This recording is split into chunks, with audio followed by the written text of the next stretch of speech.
Muži rozdeľujú ženy až do 4 kategórií.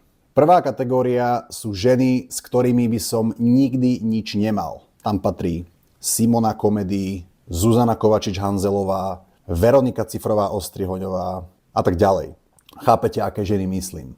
Potom druhá kategória sú ženy, s ktorými by som niečo možno mal, možno opitý raz, maximálne 2-krát.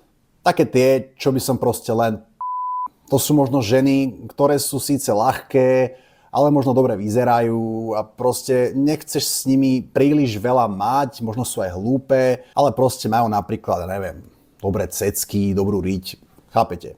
Tretia kategória sú ženy, s ktorými by som si vedel predstaviť aj dlhodobý intímny vzťah, ale nechcel by som sa nimi prezentovať. Tam môžu byť napríklad pekné baby, s ktorými je sranda, s ktorými rád tráviš čas, ale možno s ňou chodil tvoj kamarát, možno volí pésko, možno není až tak pekná, ako by si pre seba predstavoval na verejnosť. Môže tam byť veľa rôznych vecí, ale proste nechceš sa s nimi prezentovať.